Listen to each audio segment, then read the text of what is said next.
Okay, good. A little bit more about the putter today. If you watch my last video, we talked a bit about the grip. We were talking about aiming. Today, little basics about how I like my students to address the ball at putting. Just my thoughts. I have very good results with my students like that, and it's easy to do, and at least you have a guideline. Putting is where we probably have the chance to lower our score the most. So we will keep on doing that series of putting, starting from basics on, and later we will get into a little bit more detail and a little bit more complex issues about putting. Setup. I like in the setup that you feel how you are pressing in the ground with your feet. The kids sometimes don't understand that, so I ask them to stay like this. There they can feel how they're pushing, how they're pressing in the ground, and then from there they can start taking their club. Sometimes they are a little bit low here, so it's true they will have to raise up a little bit. But yes, I prefer a little bit of wider stance, and always feeling how we are pressing in the ground. Because like this, I will have more stable legs, I will have stable hips, and I have the freedom to only move my shoulders with my back. I do not like to see anybody putting by moving their legs or by turning around. We must learn to have a stable stance when we putt. Good. Now, last time we talked about aiming. Today we're going to talk a bit about distance control. In my world, everything has to be measurable. If I cannot measure something, it is difficult to adjust, and it is also difficult to know actually what I am doing. So, to control the distance, I used to practice 3 types of putts with my students: 10-footers, 20-footers, and 30-footers. And to achieve the proper distance, we will need a certain distance in our backswing. So I use a little piece of chalk, and we're going to put here the putter behind the ball. We're going to put here 1 club head, a 2nd club head, and we're going to make a line here. Good. Now what I try to do is that for that 10-footer, my putter moves back 2 putter heads. When I mean 2 putter heads, I don't mean the back of my putter, no, I mean the club face. So that putter, for that distance, should travel back around this much here.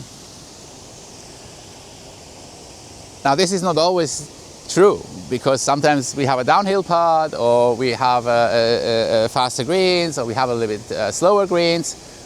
Yes, this has to alter slightly. But what cannot happen is that you have a 10-foot putt and you only pick me the club up to here, because that would be way too short. And I don't see that so frequently or so often. No, what I see way much more is people picking me the club up till here just to play a 10-footer. And that is way too high.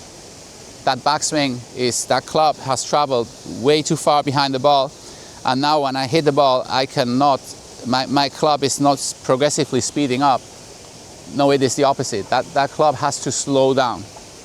And when I slow down means I'm slowing down my hands. I'm slowing down my hands because I know I will come in way too hot in the ball.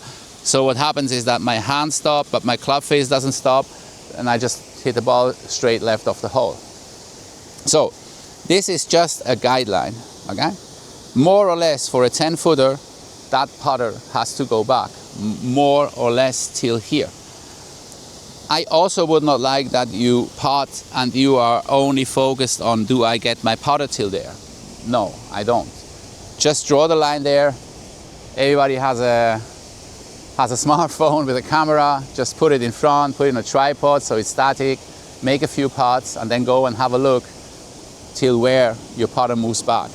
You also can, if you want, you can place here behind something which helps you not to swing up too high. Don't put it exactly there. Leave a little bit of margin. And then you aim to target. Nice rhythm. And we putt the ball. Let's do one more. Ooh, I hit that one. Good. And like this, we start learning how far we have to swing back our putter for that distance. And we will learn to speed up our putter properly in order to achieve those 10 foot here. Now let's go a bit further back. I prepared here a few longer ones. We have here some 20 footers.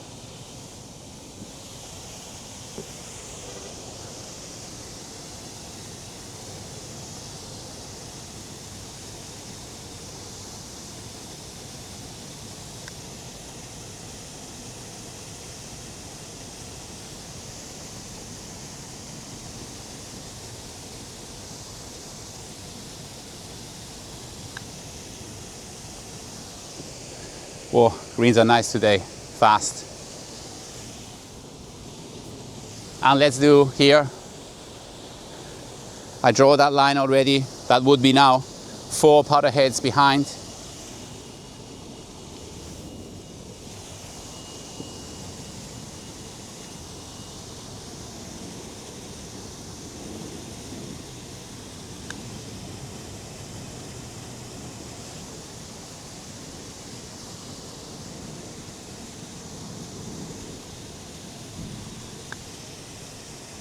We're going to hit the chalk now. Good. And like this, you will have something measurable. You will have a checkpoint, which more or less is all right. You don't have exactly to nail it on that line. It can be slightly shorter, it can be slightly longer. But at least now you have a measurable tool.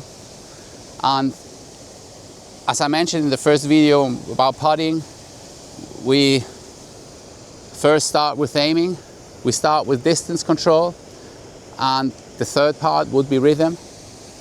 When you can manage your distance control, your putts will be tremendously much better. Because I told you, the order of importance is, the least important is aiming, more important is distance control, and later the most important is rhythm. When you start having a good distance control and every putt you make will just go those 1 or 2 foot over the hole, your putting will improve a lot. I hope the video today will help you to improve your putting. Don't forget to subscribe, give us a like. See you soon. Goodbye.